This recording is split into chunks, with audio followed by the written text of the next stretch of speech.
Hello, everyone. I'm Harvey Brownstone, and today's guest has written a multiple award-winning and critically acclaimed memoir entitled HomoAmerican, The Secret Society.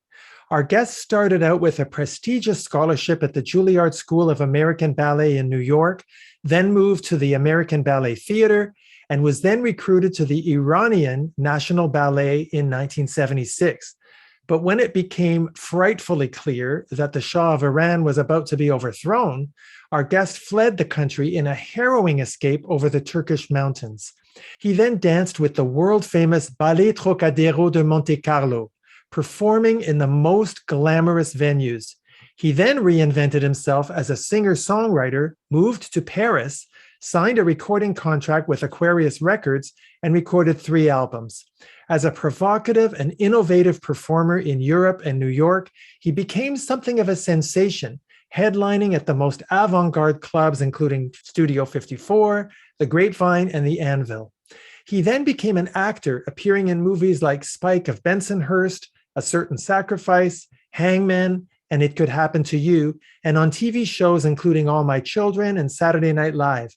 And the things he's had to do to make a living when he was between jobs, well, you'll have to read the book to learn about that. What makes his book so special is his ability to articulate in the most exquisite way the stark reality of life for most gay men, especially from my generation, the journey of growing up in isolation and in ghettos created by stereotypes, forcing us to create false personas and identities in a world that insists that we wear a disguise in order to survive. The book has won numerous awards, including 3 Royal Dragonfly Awards, the Independent Author Network Award, and the Indie Reader Discovery Award. And the New York Public Library for the Performing Arts and the Stonewall National Museum and Archives have added the book to their research collections. This is an introspective, insightful, brutally honest, and occasionally shocking account of a turbulent, sometimes chaotic, but always fascinating life lived on the edge. I'm delighted to welcome Michael Dane to our show. Michael, thank you so much for joining us. I'm glad to be here, Harvey. Thank you so much for having me on your show. Michael, as I'm sure you can tell from my introduction, I was completely mesmerized by your book because although we've had very different life journeys, your book resonated with me on multiple levels. What made you decide to write this memoir? Well, I've always been a writer. I'm a writer and a poet of sorts, too. I kept journals for 33 years, and on which the book is based. And these writings are the basis of the book, and they allowed me to pull actual life experiences, sometimes dialogue directly from life. Now, Michael, like many of us, you had a difficult childhood and you were badly bullied as a kid. And early on in your life, you felt the need to be invisible, to disappear. You said that although you managed to be visible to the world, you had trouble being visible to yourself. Why? Yes, that's a recurring thing all through my life. When I was very young, I was in a very violent area of San Francisco. People don't think of San Francisco as a violent place, but where I grew up, and it wasn't the picture postcard that people see. So when I was on the streets, going through gangs of, disgruntled people, I learned to avert my eyes and kind of disappear into myself. But all through my life, I think there's been some path that I would take that is different than the path that people see. So always some small lie or a lie of omission, really, rather than a lie, was necessary in order to survive. When you were in junior high school, you saw a production of Hair in San Francisco. You said it had a profound impact on you. What was it about that show that moved you so much? Well, we were doing a production of Hair as well. And I was cast as Claude in just one of the songs, how those high school productions are. And I went to San Francisco to see the show. And it was incredibly liberating because 1968 was the summer of love, of course.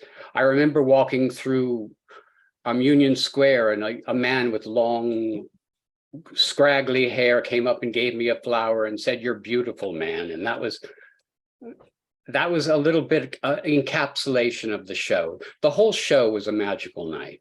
To see the freedom that Ragni and Rado had put into that show was really something. As I mentioned in my introduction, Michael, you spent a number of years as a ballet dancer. This is what you wrote about that world. I'm quoting you here. Ballet dancers are religious in their devotion to their art and are martyred snobs about it. We give everything to dance and demand in return only the respect we are due. So, Michael, in your experience, how difficult was it to get the respect you deserved? Well, actually, I was very lucky. I fell into the arms of Dmitri and Francesca Romanov, who instilled in me the traditions of Russian ballet, but also the passion to work against an ideal of perfection, which in itself makes ballet a poetry of movement. And that's something, of course, you can never achieve, is perfection. So it's that working against it that gives you the changing vision in the mirror too. I saw myself becoming someone else as I watched myself grow. But I got the impression from your book that you didn't always get the respect that you deserved. At the Ballet Trockadero de Monte Carlo, for example, the dancers were not well treated in terms of hotel accommodations and getting recognition in the printed programs and the publicity. Why did management treat the dancers with such disrespect? Well, because they were the stars of the previous Trockadero. Ours was the first commercial Trockadero.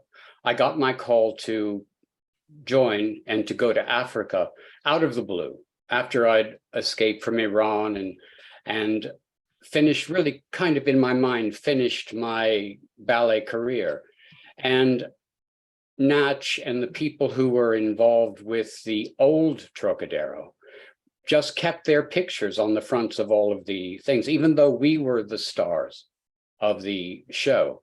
So it was very difficult to make ourselves seen, and yet in review after review in the papers, we would be mentioned, but not by our own names, but by the names of the characters, Peggy, Margaret Lowen Octane, who I had tattooed on my arm in Los Angeles with a little lesbian symbol underneath, because I wanted to identify as a homosexual person, even when I was in drag.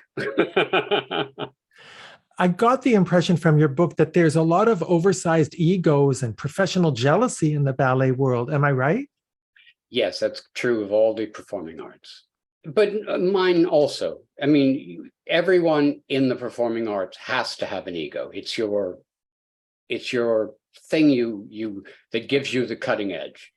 So a lot of people don't like the fact that I appear to be less humble sometimes when I'm working, but I work at 100%.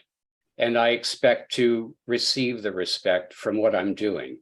And that was a wonderful time, but I was kind of a rebel in that company. I tried to create a sense. I tried to move them from the slapstick of the Trockadero thing to really, because I was a ballet dancer, so I could really do the steps. And there were a few in the company who were quite wonderful. And I was able to collect a crew around me who really wanted to move it to the mood of the Ballet Russe de Monte Carlo, who we were modeled on. And I wanted to arrive at train stations and have photographers there and do all of that, instead of just coming in on the sly and going into some seedy hotel room and then doing a television shot that night that was just so rote. I really wanted to embody those stars. But the thing about Trockadero is that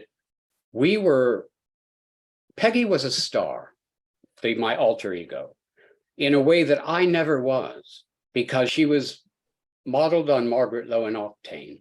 So when we went on, let's say, at Dorothy Chandler Pavilion for the New Year's Eve performance there, the whole entire audience was filled with stars. It was standing room only, just to see us. And we had wonderful fans. They would meet us with groups of take us out and make sure that we were a thing in South Africa, in Pretoria and Cape Town and into the tribal areas.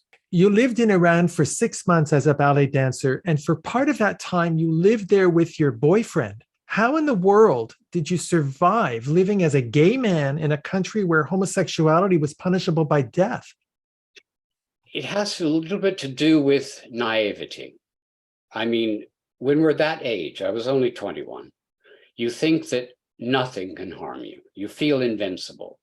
So I went there with him and I lived openly, and it never occurred to me until certain problems arose. There was a huge party at one of the principal dancer's apartment, and I was dancing with another man, and he jumped onto the dance floor and punched the person I was dancing with in the face, and he was bleeding. And we were asked to leave the party, and Janet, who was the host, asked us to leave, and said that she was going to ask the other man to leave too. And later on, I found out that he never left. So you realize that you're really kind of in a dangerous situation. Some of the times we lived and floated in a bubble. We would go up to fabulous parties in Cimarron, which was the area just at the base of the Abruz Mountains. The city is beautiful. Tehran is glamorous. When I was there, it was so gorgeous. But we would sit poolside and read Times articles about rape dogs and torture of people who were homosexual and things like that, and talk openly about the Savak, who were the secret police, who were in all of our homes. We had a houseboy when we moved into Tehran, and he was there to spy on us. But you accepted those things. It was an odd situation. May I tell you one story, quick story? Sure.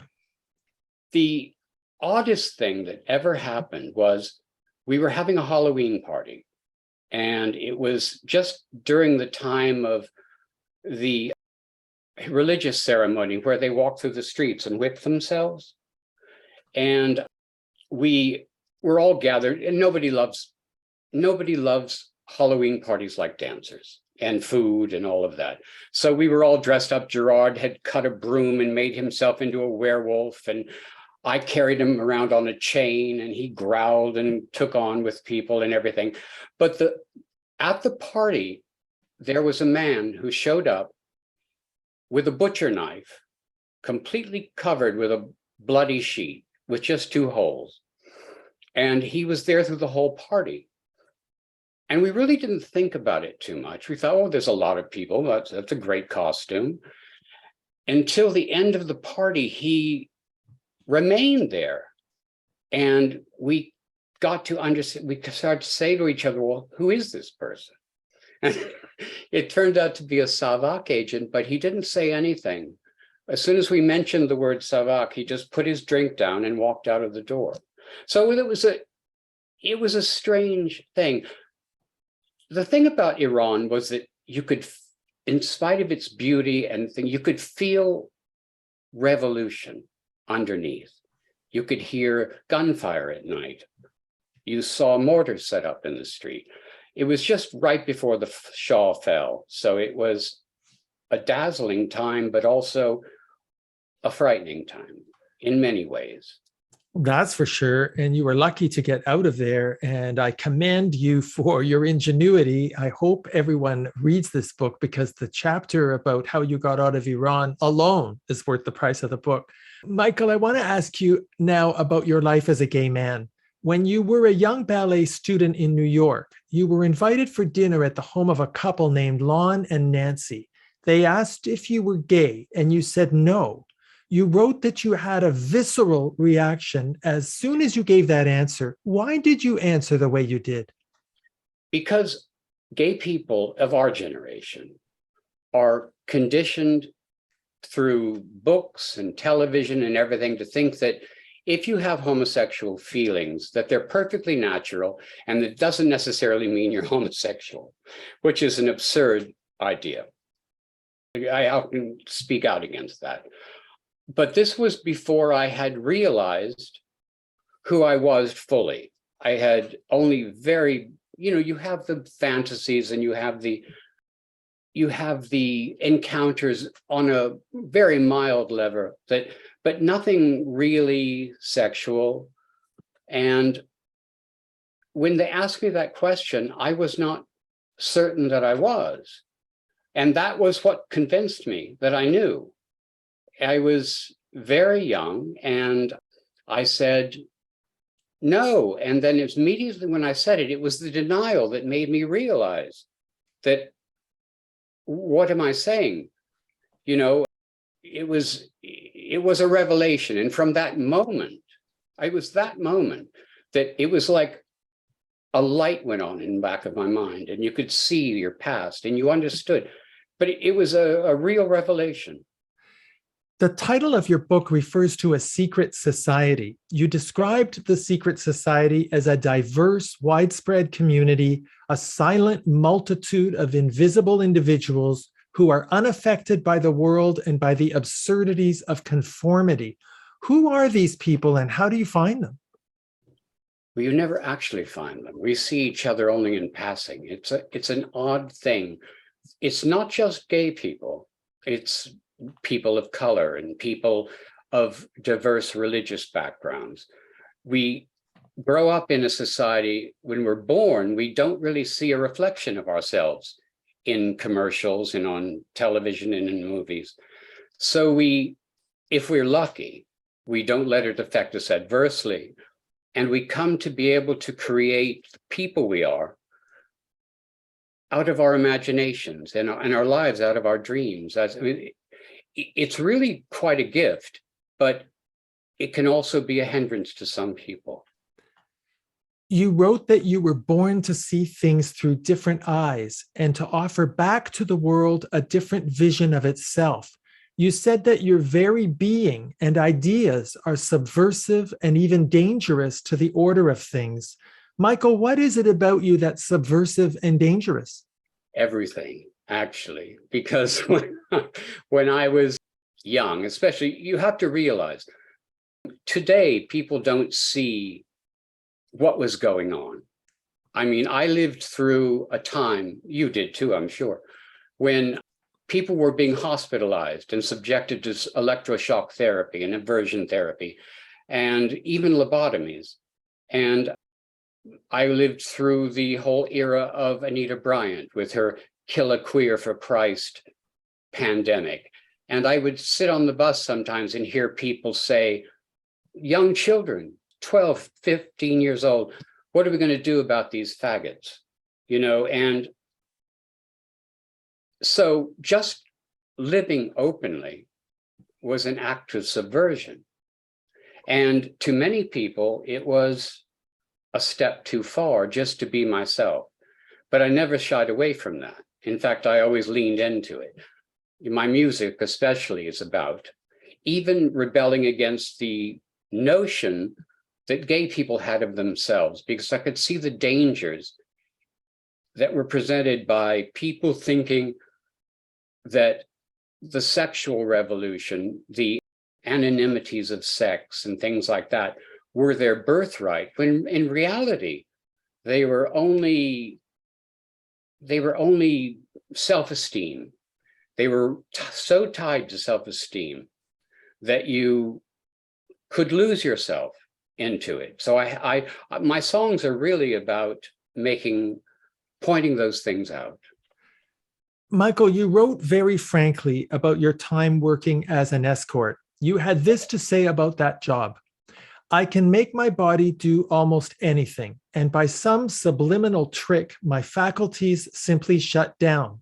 My body performs while I, removed, apart from myself, observe, and never really see at all. There is something cleansing about doing something so incomprehensible.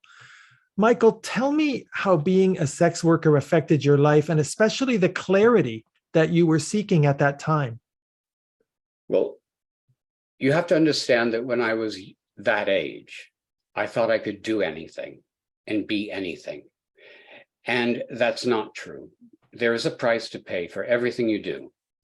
It revisits me even now in dreams, and I'm kind of a prude when I watch television and movies. I actually close my eyes when I see a descriptive sex scenes. But at that time, I had trained myself to be two different people, to be the person that I was that people knew, but in different situations, I could completely divorce myself from the situations. And when I wrote in the book, I just want people to know that I don't write salacious things or vulgar things. I'm very averse to that. So I use a kind of poetic prose to paint like a film noir kind of scenario when I'm talking about something that I find uncomfortable. So it's about being young and thinking you can do anything. You were once told by a photographer that you had a certain pornographic quality. What was your reaction when he said that? I was happy. I mean, I was always being approached on the street because of the way I looked. I looked exotic, different from everyone. And it's an odd thing. I don't see myself as the same way people see me. So I would see flaws where they would say, "Oh my God, you're perfect, you're beautiful, you're this, you're that."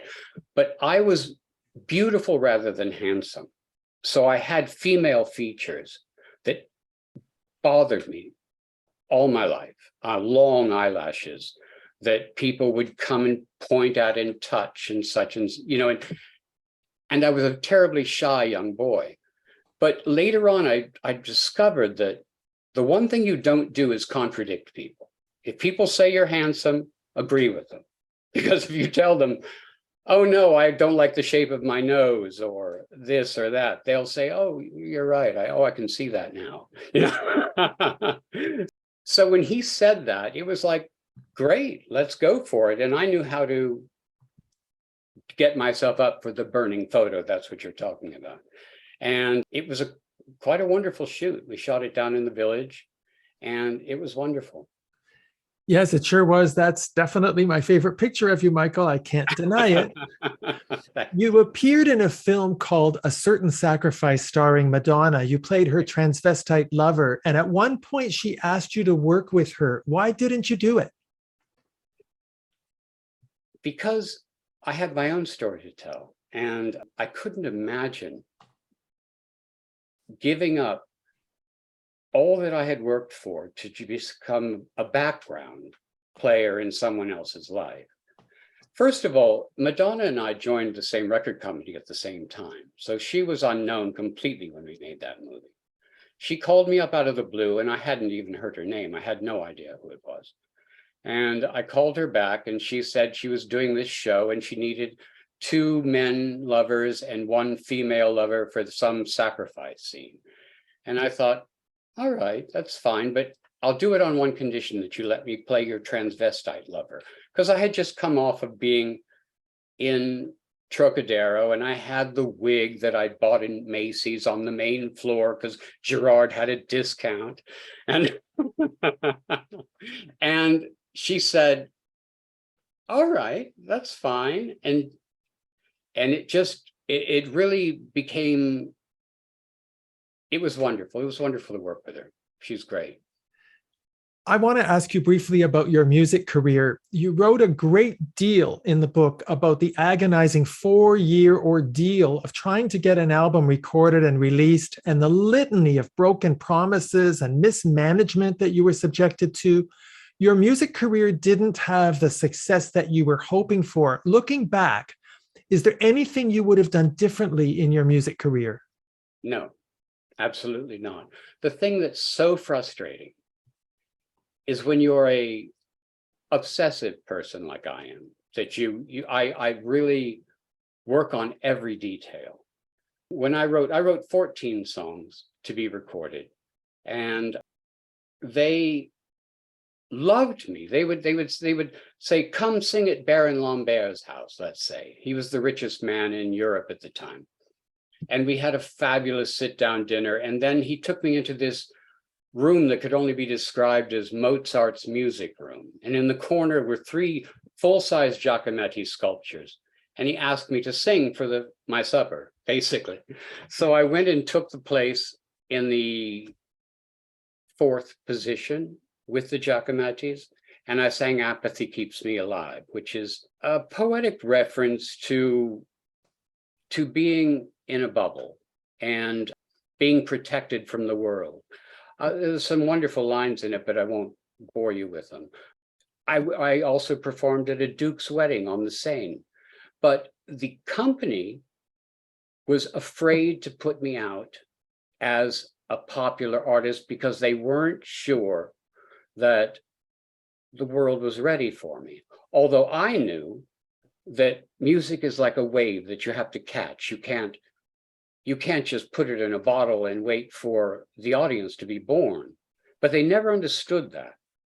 And it became a point of antipathy between me and Jean-Claude, especially. Jean Van Loo was wonderful. He was in my corner all the time. And I was in a 48-track studio that could double to 96 tracks. And he gave me everything I wanted. And we created some beautiful, beautiful music. But Jean-Claude was always a little bit, "I'm not going to let that fag. Why would I help you?" Do you know what I mean? It was a very dichotomous relationship. But he was addicted to drugs, cocaine, and he eventually destroyed the company right at the moment that my albums are coming out. So I had to go to Paris. I lived in Paris and New York at the same time at that time. So I had to fly to Paris quickly and pick up a box of my albums, which would have just been, swept away, I suppose, and come back to New York with them and start fresh. And then I found a whole group of people who helped me make videos, fabulous videos in New York City. At the age of 29, you decided to pursue an acting career, and you quickly learned that everyone in the industry was telling you not to reveal that you were gay and to pretend to be straight. You wrote that this was very problematic for you to deny who and what you were. But Michael, didn't you expect that this would be the case when you decided to be an actor? Not at all. I was very naive. I'm still naive. I still believe people when they say things. I actually do. It was crushing as far as you would go to auditions and the casting director would be gay. And he would say, "Well, you can play straight, blah, blah, blah." And I said, "Well, I don't want to." And he says, "Well, do you want to spend your whole life, doing these minimal bit parts?" And I said, "If that's what it entails, but there are many parts that are not sexual, like a gas station attendant or a policeman, where I don't have to go into it, where it doesn't have to be brought out." Now, Michael, you wrote a lot in the book about your romantic relationships. At one time, you had 2 lovers, Gerard and Bernard, and for a time, the 2 of you lived together with your mother in New York. How in the world did you navigate the minefield of living with 2 lovers? Well, it wasn't my decision. In the book, you'll remember that they made the decision. Gerard just had a very peculiar sexual identity. He thought it was part of his need to go out and find extra sexual partners. I was basically a monogamist. And so over the first 7 years of our 14-year relationship, after 7 years, we stopped having a sexual relationship. And I moved although we slept together every night and we were lovers in every other sense, I had to find an outlet for myself in order to not rely on the same sorts of dangerous pursuits that he was going into. So I found someone in Paris named Bernard. And I had always told Bernard that when Gerard came to Paris, that we were over. It was just going to be a love affair. But he was quite unstable. There's a lot of very good stories about Bernard, but I won't go into that now. But Gerard and Bernard was a little crazy and excitable and nervous. And Gerard was the kind of person who loved pigeons with broken wings. And, he cared about people. So they decided one night, after Gerard arrived, that they were going to share me without me saying a thing. I mean, I was quite happy to have Gerard and have Bernard disappear, but they decided themselves it would be otherwise. And so we made a family. We created a family of our own with my mother, who came to New York and was living there. And it lasted for 7 more years until Gerard died. And then.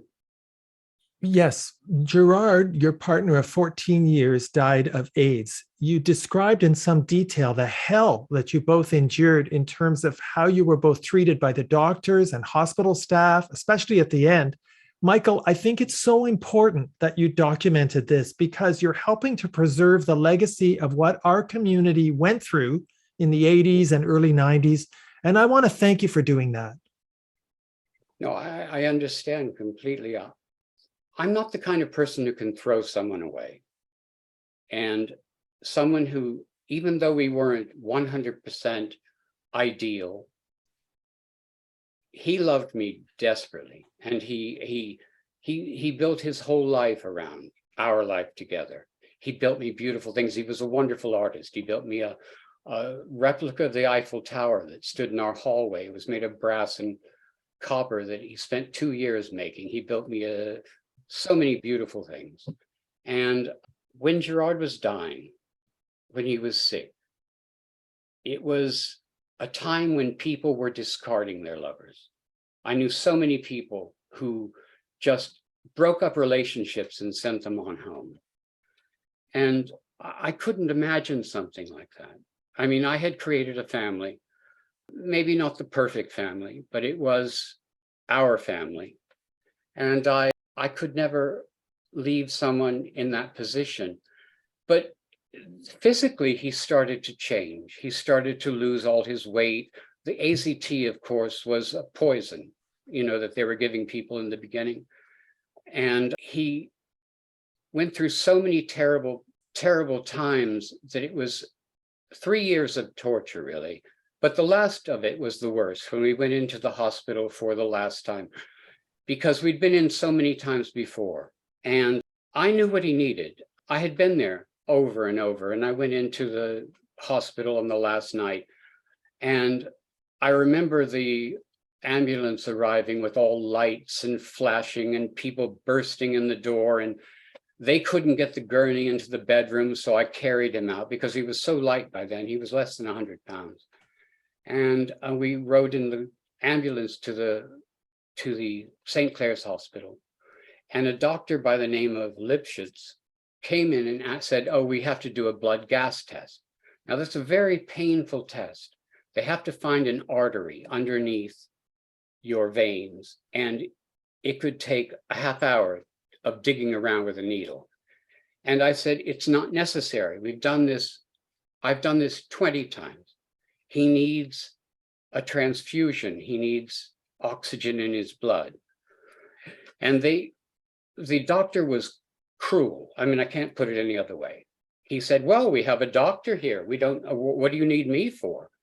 And so he said, "Well, if you're going to refuse my input, I have nothing more to say." And he walked out of the room. And then he put us in a room, a dark room. And the nurse was cold too. And I could hear them joking out in the hallway. Whenever anyone came in, he'd tell the story of how I had come in so full of myself. And he told me that, look, I don't need to be here. And they would laugh, and they didn't realize how awful that was to hear, with Gerard knowing he was going to die. And we were in this dark room, and I noticed in the corner there was another bed. It was a very large room. And there was someone who was dying alone. And it struck me that that was the place he was going to die. That was when he was going to leave me. That all we had shared for 14 years, the person that knew me. So a part of me was going to die that night too. So as I sat waiting, I remember hearing that death rattle and always soothing him, always trying to be there if he opened his eyes and looked at me, but not knowing if he saw me still. And then he was silent. And it was a moment before I realized he was gone. And I remember smelling his hair, which was a silly thing, but just to remember, that moment, because he would never be there again. Well, I hope, Michael, that it gives you some comfort to know that you've immortalized Gerard by writing about him so beautifully in your book. Thank you. Also, I did an interview with the AIDS Memorial people, which has gotten enormous attention. And I'm happy about that, because I talked about several people, Michael Hall, which is a favorite character in my book. Tim, my lover now, my husband, he's my husband for 35 years now, would laugh aloud when he read those passages. He was my editor, my producer. He would go through the book with me when I was writing it, which started out basically as a collection of short stories, but over time evolved as you find the threads to connect characters and situations and make it into a real book. And I kept doing it over and over, starting from page one, until I could find no fault with it. And it was as perfect as I could make it. It is an absolutely exquisite book. You wrote that whenever you've wanted something in your life, like a job or a place to live, it always came to you, almost as if you had a guardian angel. Do you believe in destiny and that things happen because they're meant to? Yes, I do. I've always believed that. Even as much as like when we moved into Iran, I wanted the corner bedroom. It's a silly thing, but I knew I was going to get it. So they all said, oh, no, you can't have the corner bedroom. We're going to draw straws. And so I drew straws and I got the corner bedroom. But the thing about my guardian angel, he makes me pay for it. He or she, I don't know. You never know when you're going to get what you want, but it always seems that in the end, it does happen. And so it's not like I'm charmed and I can just rub a lamp and say, oh, I want this and get it. It's not. There's usually years of torture involved. But in the end, I have always, yes, there's a guardian angel looking after me. I really think there is. Your book described quite a colorful cast of characters that you've had to deal with in your life. Who would you say has been the most influential person in your life? In my life, it would be Tim, my husband. He is the person who saved me. See, when Gerard was dying, I was lost. I was losing a piece of myself and I didn't know where to pick it up. And so before Gerard died even, Tim and I had met, and Gerard got to know him and liked him. And he really understood that he was going to be my next him. And they got to know each other very well. They loved each other as as people. And Tim brought me back to normality. See, at that time, it was very confusing. It's difficult enough to live in a relationship with one person, but two people is nearly impossible. The infighting, it all seems so, like when people say, well, if you would ask me at that time, I would have said, oh no, it's wonderful. We've created a family. That's what we do, blah, blah, blah. But in reality, it was a lot of work. They were jealous of each other. They had explosions. Bernard was very, very not really a part of my life ever. He was never meant to be anything more than a footnote in it, but he insisted on being part of it. And when Julliard died, I decided to end it with Bernard. It was not a difficult decision because it had become so muddled and terrible. And Tim was there to sweep in and give me a sense of normality. And I had never realized that you could really be in love, 100% someone who knew you. I always thought that what you got was, okay, you have to deal with it. And that's kind of what I did with Julliard and later Bernard, and the menage a trois, which turned out to be kind of a nightmare. But when Tim came into my life, he gave me a sense of normality. Michael, if you could go back and talk to that 20-year-old Dean Michael Cosi, who arrived in New York pretending to be only 16, studying ballet, working part-time as an usher at Carnegie Hall, living in a dilapidated, dirty little apartment with a snotty little roommate named Yvonne, what would you say to him? I would say, do exactly what you're going to do. It may seem hard, it may seem impossible, but stick to your guns and always be honest. I mean, honesty is really the greatest defense you have against the world. Nobody can fight with honesty. I see people all the time tempering who they are to give a better impression or whatever, but I've never done that. I would tell him to just go on and let life happen, because all of those things that happened made me who I am. So I don't see how I could have changed that at all. I want to tell our viewers that you can learn more about Michael Dane and his book by going to his official website, HomoAmerican.com. Well, Michael, I have only one more question for you.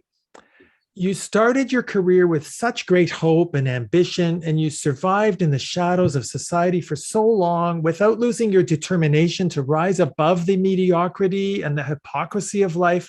If you were to sum up your greatest life achievement in 25 words or less, what would it be? Greatest life achievement would be my book, because it is the expression of who I am. And it's more than that. It speaks to a larger group of people who maybe have been born into this society and don't see themselves. And I always worried as I was writing it that I wouldn't have time to finish it. And it is my greatest achievement, really.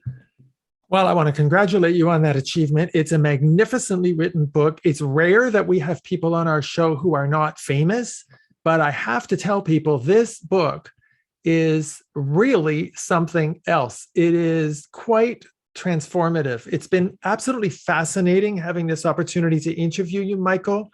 You're an amazing human being. There's so many life lessons in your book that I think we can all benefit from. Thank you so much for taking the time to appear on our show.